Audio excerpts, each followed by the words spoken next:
Feature लेखन। Doctor बीना Sharma. Doctor बीना शर्मा जी का जन्म 20 अक्टूबर 1951 को उत्तर प्रदेश के आगरा जिले में हुआ। आप लेखिका एवं कवयित्री के रूप में चर्चित हैं। हिंदी शिक्षा में हिंदीतर और विदेशी विद्यार्थियों के लिए आपके द्वारा किया गया कार्य उल्लेखनीय माना जाता है। इन्होंने बहुत सारे कार्य किए हैं, किसके लिए? विद्यार्थियों के लिए, चाहे अपने यहाँ के रहे हो चाहे विदेशी विद्यार्थी रहे हो, सबके लिए इन्होंने बड़ा अच्छा कार्य किया है। और आपका लेखन शिक्षा क्षेत्र में भारतीय संस्कृति से प्रेरित है। स्त्री विमर्श तथा सामाजिक विषय पर आपका लेखन विशेष परिचित है। स्त्रियों के लिए और समाज के लिए इन्होंने बहुत अच्छे अच्छे लेख लिखे हैं। भारतीय संस्कारों और जीवन मूल्यों के प्रति आपका साहित्य अग्रही रहा है। लेखन कार्य के साथ साथ आप सामाजिक कर्तव्यों के प्रति जागरूकता का निर्वाह करती हैं। एक तो ये कवित्री हैं, लेखिका हैं, इसके साथ साथ ये एक सामाजिक कर्तव्यों के प्रति जागरूकता निभाने वाली औरत भी, महिला भी हैं, जो समाज में जो घटित होता है उसके प्रति वो जागरूक रहती हैं। वर्तमान में आप केंद्रित हिंदी संस्थान आगरा में आचार्य एवं कुल सचिव के पद पर आसीन है। वर्तमान में ये कहाँ है? आगरा में कुल सचिव के पद पर कार्यरत हैं या कार्य कर रही हैं। इनकी प्रमुख कृतियां हिंदी शिक्षण, अंतर्राष्ट्रीय परिप्रेक्ष्य, भारतीय संस्कृति, प्रतीक आदि। कहानी में संश्लिष्टता तत्व होने के कारण पढ़ने में शिथिलता नहीं आती। जीवन के अनुभव संक्षेप में अवगत हो जाते हैं। इनकी कहानी क्या है? बहुत ही सरल, अच्छे तरीके से, सहज भाव से लिखी हुई है, इसलिए इनकी कहानियां पढ़ने में कोई भी तकलीफ, शिथिलता यानी कोई भी तकलीफ नहीं होती है। सबको अच्छी तरीके से समझ में आ जाती है। जीवन के अनुभवों का ज्ञान होता है इनके कहानियों को पढ़कर। कम पात्रों द्वारा जीवन का बृहद पट रखना कहानी की विशेषता है। बृहद मतलब बहुत बड़ा। बहुत इनकी कहानियों में कहानी एकांकी का रूप होता है, उसमें क्या होते हैं? छोटे छोटे पात्र होते हैं। तो इन्होंने क्या किया है? कम ही पात्र रखती हैं लेकिन बहुत बड़ी कहानी क्या करती हैं? लिख डालती हैं या बताती हैं। गागर में सागर भरने वाली बात कहावत कही है। गागर में सागर, एक छोटे से मटके में पूरे समुद्र को भर देना, मतलब छोटी सी बात में छोटी सी बात को क्या करना? बहुत बड़े रूप में बताना। कहानी में जीवन के किसी एक प्रसंग अथवा अंश का उद्घाटन रहता है। पाठ परिचय। यहाँ फीचर लेखन की प्रस्तुति कहानी के माध्यम से की गई है। देखो अब यहाँ फीचर कैसे लिखा गया है? जो पाठ हम पढ़ने वाले हैं वो कहानी के माध्यम से है। फीचर लेखन पत्रकारिता क्षेत्र का मुख्य आधार स्तंभ बन गया है। फीचर का मुख्य कार्य किसी विषय का सजीव वर्णन पाठक के सम्मुख रखना होता है। प्रस्तुत पाठ में फीचर लेखन स्नेहा के माध्यम से फीचर लेखन का स्वरूप, उसकी विशेषताएं, प्रकार आदि पर प्रकाश डाला गया है। साथ ही लेखिका ने इस तथ्य को हमारे सामने रखा है कि फीचर लेखन का क्षेत्र रोजगार का माध्यम बन सकता है तथा समाज के सम्मुख सच्चाई का दर्पण रख सकता। फीचर लेखन से क्या कर सकते हैं? रोजगार भी कर सकते हैं या कोई अच्छा बिजनेस, रोजगार यानी बिजनेस कर सकते हैं। और समाज के सम्मुख सामाजिक बातों को लिखकर हम क्या कर सकते हैं? एक बहुत अच्छा सा समाज को दर्पण रखना, मतलब समाज के सामने सच्चाई भी रख सकते हैं।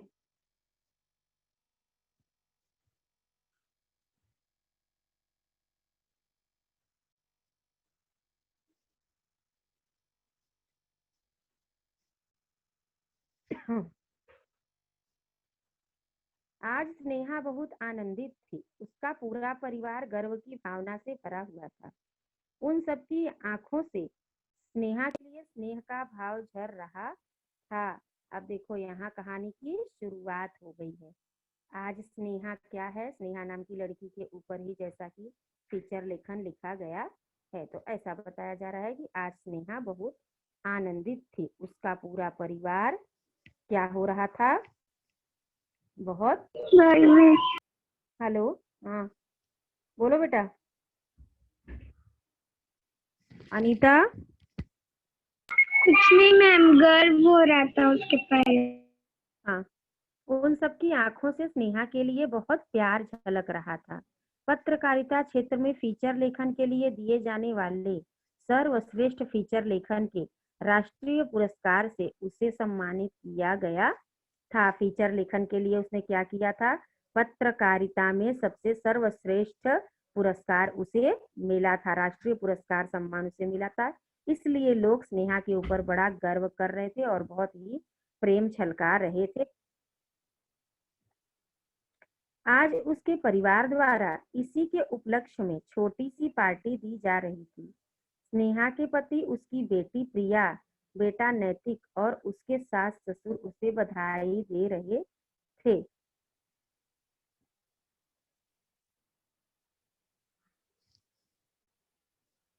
क्या कर रहे थे? स्नेहा ने राष्ट्रीय पुरस्कार स्नेहा को मिला था, इसलिए स्नेहा की छोटी बेटी प्रिया, उसका बेटा नैतिक और उनके सास और ससुर, घर में किसी एक को अगर कुछ अच्छी चीज मिलती है तो लोग उसको बधाइयां देते हैं, तो इसलिए वो बधाई दे रहे थे। इतना सारा आदर स्नेह पाकर स्नेहा की आंखें छलछला आई। आंसुओं की छलछलाहट में उसे फीचर लेखन की पूरी यात्रा झलक आई थी। उसने इतना अच्छा फीचर लेखन लिखा था, राष्ट्रीय पुरस्कार से सम्मानित हुई थी, परिवार के सारे लोग बधाइयां दे रहे थे, तो क्या हो रहा था? खुशी के मारे उसकी आंखों से आंसू गिरने लगे। और जब आंसू आ गए तो उसको क्या हुआ? जो उन्होंने फीचर लेखन लिखा था उसकी सारी बात उनको धीरे धीरे याद आने लगी। अब देखो, यहाँ से वो शुरुआत करेंगी। बीए कर लेने के पश्चात पिताजी ने स्नेहा से पूछा था, अब आगे क्या करना चाहती हो? मैंने तो लड़का देखना शुरू किया है। अब देखो, बीए कर लेने के पश्चात पिताजी ने क्या कहा? स्नेहा से पूछा कि अब आगे क्या करना चाहती हो? मैंने तो लड़का तुम्हारे लिए, शादी के लिए लड़का भी देख लिया है। ओके। फिर उसके बाद बीए कर लेने के बाद अब उनको अपनी बातें याद आ गई कि देखो आज मैंने ये लिखा, मुझे राष्ट्रीय पुरस्कार से सम्मानित किया गया। तो कभी कभी पीछे की बहुत सारी ऐसी बातें होती हैं जो हमारे जीवन के लिए बड़ी महत्वपूर्ण होती हैं, और बहुत सारी पिछले अपने पीछे जो घटित होता है वो भी हमें याद आने लगता है। तो उनको, स्नेहा को क्या हो रहा था? ये सारी बातें उन्हें याद आ रही थी। बीए कर लेने के पश्चात पिताजी ने पूछा, मैंने तो तुम्हारे शादी के लिए लड़का देख लिया है, अब तुम क्या करना चाहती हो? स्नेहा ने हंसकर उत्तर दिया, पापा, मैं पत्रकारिता का कोर्स करना चाहती हूँ। मुझे न्यूज़ चैनल देखना अच्छा लगता है। देखा, अब उसने क्या कहा? हंसकर जवाब दिया, पिताजी मैं ये करना चाहती हूँ। क्यों? क्योंकि जानती हो, जब बच्चे पढ़ने लिखने का मन रहता है, और सबसे बड़ी बात यह होती है कि शादी के बारे में हमारा ख्याल तो आता ही नहीं है, क्योंकि हम सिर्फ अपने बारे में सोचते हैं कि हमें आगे क्या करना है, क्या करना है। और लेकिन माता पिता को तो यह बात क्या रहती है कि बच्चा बड़ा हो रहा है तो उसका क्या होना चाहिए? शादी भी होना चाहिए। एक उम्र हो जाती है तो माँ बाप चिंता करने लगते हैं। स्नेहा ने जवाब दिया, नहीं, मुझे न्यूज़ चैनल देखना बहुत अच्छा लगता है, इसलिए मुझे पत्रकारिता करना है। माँ ने भी स्नेहा की इस इच्छा का समर्थन किया। स्नेहा ने पत्रकारिता का कोर्स ज्वाइन कर लिया। मास मीडिया बोलते हो ना आप लोग, यस। तो वही सब चीजें, हाँ, स्टार्ट कर दिया। अब माँ ने भी उसकी बातों का समर्थन, माँ भी समर्थन में लगी थी कि बेटी मेरी आगे पढ़े। स्नेहा ने ज्वाइन किया पत्रकारिता की कक्षा का प्रथम दिवस। स्नेहा कक्षा में पहुंच गई। अन्य विद्यार्थी भी कक्षा में बैठे हुए थे। सबसे जान पहचान हुई, वह सबके साथ घुल मिल गई। हम पहले दिन जब जाते हैं कॉलेज में तो सबसे पहले क्या करते हैं? एक दूसरे से इंट्रोडक्शन करते हैं, परिचय करवाते हैं, करते हैं। आप कहाँ की हो, कहाँ से आई हो, किधर से एडमिशन हुआ, क्या हुआ। फिर टीचर आती है, टीचर से इंट्रोडक्शन होता है। ये सारी चीजें पहले हम क्या करते हैं? एक दूसरे से परिचय लेते हैं। परिचय लेने के बाद 2-4 दिनों में क्या होता है? फिर हम अपने एक एक मित्रों से घुल मिल जाते हैं। फिर वही अध्ययन का सिलसिला स्टार्ट होता है। पहला लेक्चर प्रारंभ हुआ। प्रोफेसर ने पत्रकारिता पाठ्यक्रम का पहला पेपर पढ़ना प्रारंभ किया। विषय था फीचर लेखन। देखो लेक्चर भी स्टार्ट हो गया, प्रोफेसर ने पढ़ना भी शुरू किया। पहला था फीचर लेखन। सबसे पहले उन्होंने फीचर लेखन की विभिन्न परिभाषाओं को समझाते हुए कहा, जेम्स डेविड फीचर लेखन के क्षेत्र में एक चर्चित नाम है। वे कहते हैं फीचर समाचारों को नया आयाम देता है। फीचर क्या करता है? समाचार पत्रों को एक नया आयाम दे सकता है। यह सारी चीजें कौन समझा रहा था? प्रोफेसर समझा रहे थे। किसको समझा रहे थे? बच्चों को समझा रहे थे।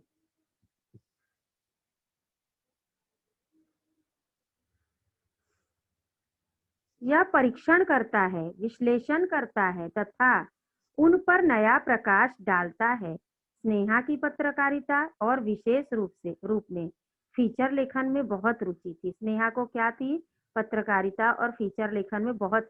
देखो सबका अलग अलग एम होता है, अलग अलग उद्देश्य होता है।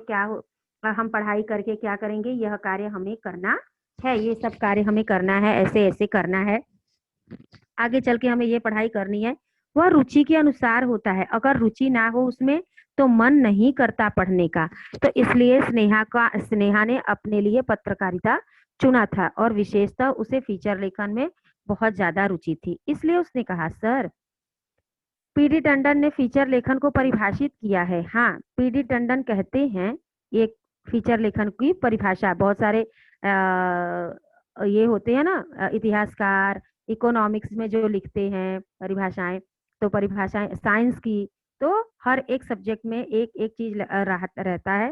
और वहाँ वो जो ऑर्थर ये बोलते हैं ना, वो लिखते हैं फीचर किसी गद्य गीत की भांति होता है जो बहुत लंबा, नीरस और गंभीर नहीं होना चाहिए। फीचर कैसा होता है? गद्य गीत। हम पद्य गीत जब पढ़ते हैं, कविता जब पढ़ते हैं तो हमें बोर नहीं होता है, क्योंकि कविता को एक लयात्मक ढंग से, कविता छोटी होती है, ज्यादा गंभीर भी नहीं होती है और बहुत बड़ी भी नहीं होती है, उससे लय के साथ पढ़ने में अच्छा भी लगता है। तो उसी का दूसरा रूप गद्य गीत की भांति होता है फीचर लेखन। और इसे बहुत लंबा और नीरस नहीं बनाना चाहिए। अगर यह नीरस हो जाता है, नीरस यानी बिना रस के, काव्य में रस की बहुत प्रवाह होती है, तो इसलिए गद्य में भी रस होने चाहिए। रस यानी क्या होता है? अच्छे, सरल, सहज, भाव स्पष्ट करने वाली बातें होनी चाहिए जो हमें अच्छी तरीके से समझ में आ जाए। और जब समझता है इंसान तब पढ़ने को उत्सुक भी होता है। अगर इंसान समझेगा ही नहीं तो पढ़ने के लिए भी उत्सुक नहीं होता है। अर्थात फीचर किसी विषय का मनोरंजक शैली में विस्तृत विवेचन है। स्नेहा इन परिभाषाओं को रटते रटते समझ गई थी कि फीचर समाचार पत्र का प्राण तत्व होता है। स्नेहा को क्या हुआ? परिभाषाएं अच्छी लगती थी उसको, उसमें रुचि थी पढ़ने की, इसलिए वो क्या करती थी? सारी लेखकों की परिभाषाओं को उसने याद कर लिया था। रटते रटते उसे बड़ा अच्छा लगता था और वह समझ भी गई थी समाचार पत्र में फीचर क्या होता है? प्राण तत्व होता है। पाठक की प्यास बुझाने, घटना की मनोरंजनात्मक अभिव्यक्ति करने की कला का नाम ही फीचर है। न्यूज़पेपर जब हम पढ़ते हैं, समाचार पत्र जब हम पढ़ते हैं, तो जो छोटे छोटे या भावोत्पादक या फिर प्रवाही चीज होते हैं ना, उसको हम फटाफट फटाफट पढ़ लेते हैं। बहुत सारी उसमें कहानियां भी छपी होती, बहुत सारी चीजें होती हैं। लेकिन वही अगर बोरियता के अनुसार, निरस्ता के अनुसार कोई बोले तो क्या होगा? अच्छा नहीं लगेगा। हम समाचार भी सुनते हैं तो वो लोग देखो किस ढंग से हमें बोलते हैं। जो पत्रकार लोग होते हैं कितने उत्साह पूर्ण अभिव्यक्ति के साथ वो लोग बोलते हैं, जिससे हमें क्या होता है? हमारे अंदर भी एक अच्छी उत्साह भर जाती, चाहे कोई भी टॉपिक हो। अभी तो समाचार में देखो, न्यूज में कितने अच्छे अच्छे टॉपिक चल रहे हैं। मम्मी चलिए ना, हॉल में सभी आपकी प्रतीक्षा कर रहे हैं। उसकी बच्ची आ गई। इतना वो सोच रही थी कि ये सब चीजें मैंने ऐसे ऐसे किया था, तो तब से उनकी बेटी आ गई और बोली, चलिए हॉल में आपकी सब लोग प्रतीक्षा कर रहे हैं। प्रिया के इन शब्दों से स्नेहा अपने में लौटी। बेटी प्रिया उसे चलने के लिए कह रही थी। प्रिया ने उनको क्या किया, जब हम कोई बात सोचने लगते हैं तो हम सोच में डूब जाते हैं, फिर हमें आगे पीछे या आजू बाजू में क्या हो रहा है वह सब चीजें याद नहीं रहती, क्योंकि हमारा दिमाग क्या होता है, एकाग्र हो जाता है उसी सब विषय पर। तब उनका ध्यान टूटा कि बेटी मुझे बुलाने के लिए आई है। अरे हाँ प्रिया, चल रही हूँ, कहती हूँ स्नेहा अपने घर में हॉल में प्रविष्ट हुई। कहती हुई स्नेहा क्या हुई, हॉल में आ गई। हॉल में स्नेहा के पति, बेटा, सास, ससुर, करीबी रिश्तेदार तथा पत्रकार मित्र उपस्थित थे। करीबी रिश्तेदार भी थे, सास ससुर भी थे। स्नेहा को राष्ट्रीय पुरस्कार मिला था, तो पार्टी तो होना ही था, उत्सव तो होना ही था। करीबी रिश्तेदार भी थे और जो उसके पत्रकारिता के संगी साथी मित्र थे वो भी थे। तभी हॉल में प्रविष्ट होते एक व्यक्ति को देखकर स्नेहा की आंखें फटी की फटी रह गई। वह व्यक्ति देश के विख्यात समाचार के संपादक थे। अब देखो, तभी हॉल में वो प्रविष्ट होना यानी आना, प्रवेश करना। हॉल में प्रवेश की, आई, तो उसको ऐसा लगा, आंखें फटी की फटी रह जाना मतलब आश्चर्यचकित रह जाना। वो आश्चर्यचकित हो गई। क्यों हो गई? इसलिए हो गई कि उसे ऐसा लग रहा था कि अरे ये कौन आया है, देश के बहुत बड़े विख्यात यानी प्रसिद्ध समाचार संपादक मेरे घर पे आए हैं। सर आप और यहाँ? स्नेहा के मुंह से बरबस निकल गया। स्नेहा के मुंह से बरबस मतलब जो चीज हम आश्चर्यचकित हो जाते हैं कभी कभी कि ऐसा हो नहीं सकता, तो हम उसके लिए सवाल भी कर सकते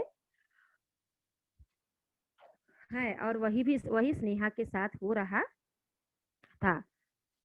आज उसे अपने परिश्रम सार्थक होते नजर आ रहे थे। आज उसे ऐसा लग रहा था कि मैंने जो अथक परिश्रम इस क्षेत्र में किया है वह मेरे लिए सार्थक हो गए। फीचर लेखन पर स्नेहा ने बोलना प्रारंभ किया। रोचक प्रसंगों के साथ स्नेहा विद्यार्थियों को फीचर लेखन की विशेषताएं बताने लगी। जो पत्रकार लोग आए थे, सगे संबंधी मित्र रिश्तेदार आए थे, उसने क्या किया, रोचक यानी रुचिपूर्ण, सुनने योग्य, वह उसने क्या किया, पत्रकारिता पर या फीचर लेखन पे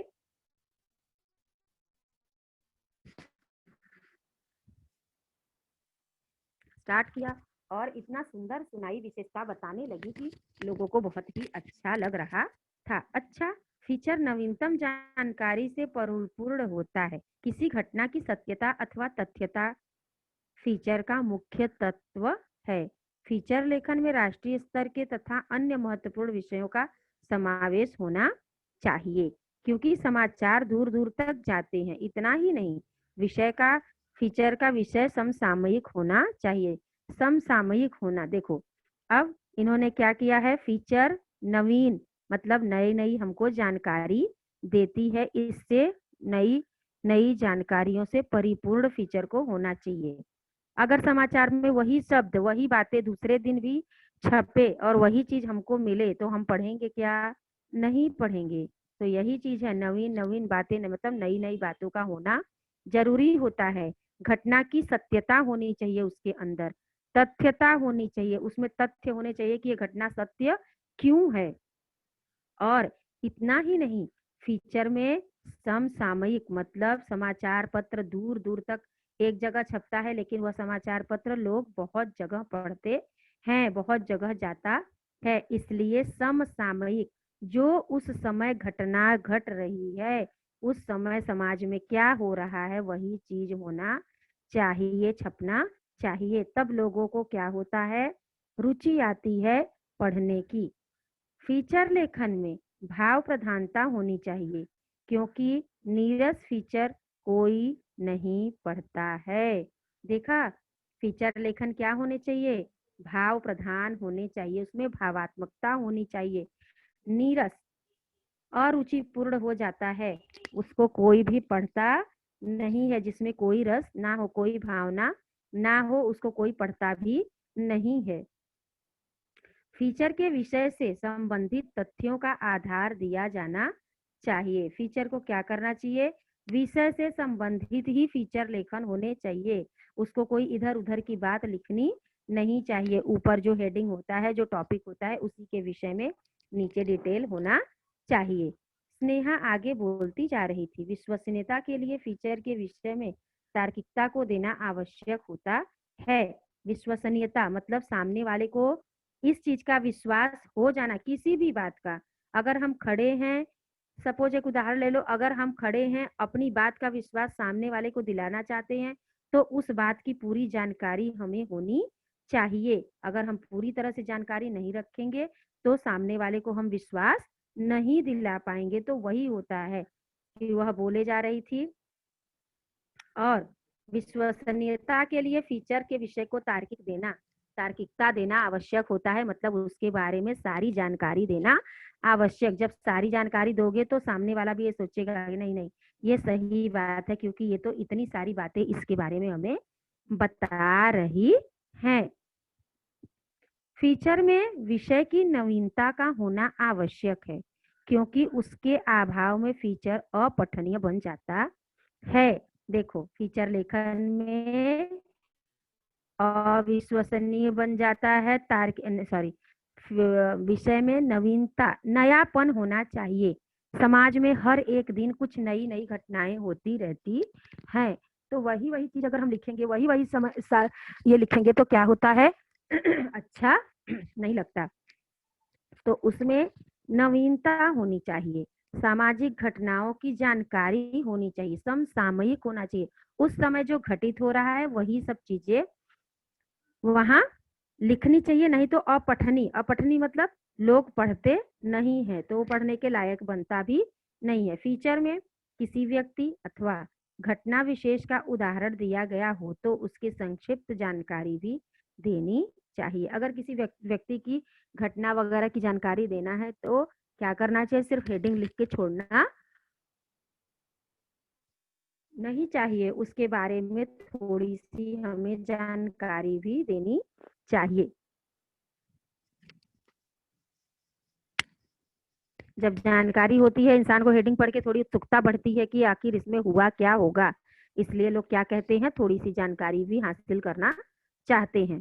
पाठक की मानसिक योग्यता और शैक्षिक पृष्ठभूमि को ध्यान में रखकर फीचर लेखन किया जाना चाहिए। उसे प्रभावी बनाने हेतु प्रसिद्ध व्यक्तियों के कथनों, उद्धरणों, लोकोक्तियों और मुहावरों का प्रयोग फीचर में क्या करते हैं, 4 चांद लगा देता। पाठक की मानसिक योग्यता, शैक्षिक पृष्ठभूमि को ध्यान में रखकर, पढ़ने वाले की योग्यता को ध्यान में रखकर क्या करना चाहिए। अब हम पढ़ने वाले की योग्यता का अर्थ यहाँ समझें कि जिस समय जैसा समय चल रहा है कि लोग किस तरह से हमारे लेख को पढ़ेंगे या महत्व देंगे, तो उसमें क्या होना चाहिए, बहुत सारे मुहावरे, कहावतें, ये सारी चीजें होनी चाहिए। जब ये सब चीजें होती हैं तो क्या होता है, कोई भी पढ़ने के का विषय जो होता है वो बड़ा रुचिपूर्ण बन जाता है। इसलिए देखो, समाचारों में भी आप न्यूज़पेपर जब न्यूज़ सुनते हो, समाचार में तो एक ही बात वो लोग नहीं बताते, बहुत सारे छोटे छोटे कहावतें भी बोलते हैं, बहुत सारे छोटे छोटे गाने भी बन जाते हैं। अभी तो देखो अपने समाज में जो कुछ भी हो रहा है, अभी समाचार में रिसेंट में जो कुछ हो रहा है, देखो उस पे कितने छोटे छोटे वीडियो बन बन के आ गए हैं। आप भी मोबाइल यूज करते हो, आपको भी पता होगा। तो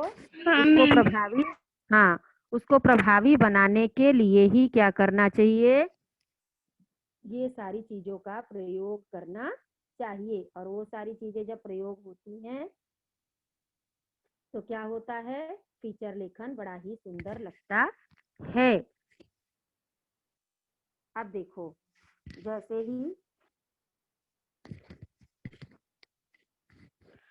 पूछी थी क्या सर अचानक आप यहाँ क्यों, मैं नहीं आ सकता इस अवसर पर, ऐसी बात नहीं है।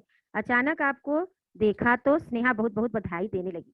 बहुत बहुत बधाई। वो समाचार संपादक जो घर में आए थे वो बोले बहुत बहुत तुम्हें बधाई, आज तुमने फीचर लेखन में शीर्ष यानी सबसे ऊपर, शीर्ष का अर्थ होता है सर, तो सबसे ऊपर स्थान पा लिया है। स्नेहा की बात काटकर संपादक ने बधाई दी। सभी ने एक स्वर में कहा बधाई हो। इन शब्दों को सुनते ही स्नेहा 10 वर्ष पूर्व की दुनिया में चली गई। ये शब्द जब सुनी स्नेहा तो वो 10 साल की दुनिया के पीछे चली गई। क्यों चली गई? क्योंकि उसके सारे दिन उसे याद आने लगे। पत्रकारिता कोर्स के बीते दिन महीने फीचर लेखन के संबंध में सुने हुए लेक्चर्स, प्रोफेसरों से की गई चर्चाएं, अध्ययन, परीक्षा, फीचर लेखन का प्रारंभ, फीचर लेखन की सिद्धहस्त लेखिका बनना ही उसका एकमात्र सपना था। उसका सपना यही था कि मैं एक दिन सबसे ऊपर जाऊं और सबसे अच्छा फीचर लेखन करूं। तो वो सपना आज उसका पूरा हो चुका था। इसलिए सब लोग जब बधाइयां दे रहे थे तो उसने क्या किया? उसे सब कुछ अपना पुराना, जैसे हम भी है, हम ही कोई अपना उद्देश्य रखते हैं, हम पढ़ाई लिखाई करके ये बन जाएंगे। जब हम बन जाते हैं तो कभी कभी बैठो अकेले में तो अपनी पुरानी बातें याद आने लगती हैं कि ऐसे ऐसे हम पढ़े थे, ऐसे हमारा एडमिशन हुआ था, ऐसे कॉलेज में दोस्त थे, ऐसे ऐसे प्रोफेसर थे। हर चीज हमें क्या होती है? याद आती है। ठीक उसी प्रकार स्नेहा अपने फीचर के क्लासेस कैसे किए थे, परीक्षा कैसे दी थी, प्रोफेसरों से चर्चाएं किस तरह की थी, सारी समस्याओं का समाधान कैसे मिलता था, ये सारी चीज क्या की है? वो सोचने लगी। उसकी यादों में वह दिन तैर गया जब उसे पत्रकारिता कोर्स में फीचर लेखन पर व्याख्यान देने के लिए बुलाया गया था। वह दिन भी उसे याद आया जब उसे पत्रकारिता के लिए क्या किया गया था? कोर्स के लिए व्याख्यान देने के लिए, व्याख्यान देना यानी भाषण देना, किसी एक सब्जेक्ट पे भाषण देना। भाषण देना का अर्थ होता है कि भाषण तो इतने अच्छे से देना चाहिए, रुचिपूर्ण होना चाहिए, बहुत सारी ऐसी बातें होनी चाहिए जो सामने वाले को समझ सके, और ऐसा होना चाहिए, इस तरह प्रवाह में, भावनात्मक प्रवाह में जाना चाहिए कि सामने वाला सुन के मंत्रमुग्ध हो जाए हमारे ऊपर। अगर ऐसा नहीं हुआ तो इंसान क्या करेंगे? सुनेंगे नहीं, छोड़ छोड़ के चले जाते हैं। हॉल विद्यार्थियों से खचाखच भरा हुआ था। फीचर लेखन को निष्पक्ष रूप से अपना मत व्यक्त करना चाहिए जिससे पाठक उसके विचारों से सहमत हो सके। इसके लेखन में शब्दों के चयन का अत्यंत महत्व है। देखो, शब्दों का चयन महत्वपूर्ण होता है, जो कि क्या करनी चाहिए? बहुत अच्छे से हमें रखना चाहिए। फीचर के विषयानुकूल चित्रों, कार्टूनों अथवा फोटो का उपयोग किया जाए तो फीचर क्या होते हैं? अधिक परिणाम कारक। कोई भी चीज हो, जब ऐसे ही सब हम पढ़ते हैं तो समाचार पत्र अगर सपोज आप उदाहरण के लिए सुनो, समाचार पत्र, आप न्यूज़पेपर पढ़ रहे हो, सिर्फ उसमें कोई पिक्चर ना हो, कोई हेडिंग ना हो, सिर्फ ऐसे गद्य के माप की तरह सिर्फ लिखा ही रहे तो कोई पढ़ेगा? कोई नहीं पढ़ेगा उसको। ना, वो देख के ही इंसान घबरा जाएगा, वो पढ़ने की तो बात छोड़ दो। इसलिए बहुत सारे जो एडवर्टाइजमेंट होते हैं, देखो जैसे अपना अपना प्रचार आता है किसी भी प्रोडक्ट का, अगर उसको अच्छी तरह से आकर्षक तरीके से न किया जाए तो कोई खरीदेगा या कोई उसे देखेगा? नहीं देखता है। इसलिए लोगों के मन को पहले देखना पड़ता है, और लोगों का मन किस तरह से हमारे बातों को सुनेगा या फिर उसके ऊपर अमल करेगा या फिर उसको खड़े होके 2-4 मिनट विचार करेगा, इन सारी बातों को लेकर हमें अपने टॉपिक को देना चाहिए। ये सारी चीज तो किसी भी चीज में पिक्चर का होना, चित्रों का होना बड़ा ही प्रभावी होता है। चित्रों के साथ अगर कोई चीज लिखी जाती है तो इंसान पहले फटाफट क्या करता है? इंसान का मन ही ऐसा होता है, वो आकर्षक चीजों को देखना चाहता है, आकर्षक चीजों को उसके तरफ ज्यादा ही आकर्षित होता है। तो समाचार पत्रों में कितने सारे चित्र, कितने सारी चीजें, कितनी सारी कहानियां, कितनी सारी चीजें दिए रहते, इसलिए उनको पढ़ने का रुचि इंसान के अंदर क्या होता है? बढ़ जाता है। आरंभ। देखो, फीचर लेखन के महत्वपूर्ण बिंदु क्या क्या हैं? आरंभ, मध्य, चरम, भाषा शैली, निष्कर्ष एंड समापन। आरंभ करना चाहिए अच्छी तरीके से, मध्य होना चाहिए, उसके बाद पता चले, ऐसा ना हो कि शुरू होते ही खत्म हो गया, नहीं, वो फीचर लिखते समय समझ में आना चाहिए कि यहाँ से लेखन शुरू हुआ है, उसके बाद ये मध्यांतर, मध्य आया है, ये बीच की कहानी है, उसके बाद चरम, चरम यानी एकदम अपने चरम सीमा पे पहुंच गया, अंत तक पहुंच गया है। उसकी भाषा शैली भी क्या होनी चाहिए? सुंदर होनी चाहिए, प्रभावपूर्ण होनी चाहिए, सरल होनी चाहिए। निष्कर्ष, इन सारे लेखों का निष्कर्ष क्या निकला ये भी होना चाहिए, और उसके बाद उसका समापन होना चाहिए। जब हम कोई कुछ भी पढ़ते हैं, कोई भी कहानी पढ़ते हैं, तो उसमें क्या करते हैं? यह सोचते हैं यहाँ से स्टार्ट हुआ होगा तो आगे क्या हुआ होगा। जब बीच पढ़ते हैं तो उसके बाद हमें लगता है कि हम आगे क्या हुआ होगा, उसके बाद हम क्या सोचते हैं? फिर सोचते हैं कि अरे इसका समापन क्या होगा। अगर उसकी समाप्ति ही ना हो तो हमारे मन में एक क्वेश्चन रह जाता है। क्या क्वेश्चन रह जाता है? अरे इसकी तो समाप्ति हुई ही नहीं, ये तो खत्म हुआ ही नहीं, फिर कैसे पता चलेगा क्या हुआ क्या नहीं हुआ। कोई सब बहुत सारी चीजें ऐसी होती है जो इंसान के दिमाग में है, तो इसलिए उसका निष्कर्ष निकलना चाहिए। ऐसा सुग्राह्य और मतलब प्रभावी होना चाहिए कि उसको पढ़ते ही जाओ। तो ये लिखने वाले के ऊपर होता है कि वह किस प्रकार से अच्छे तरीके से उसे लिख सकता है।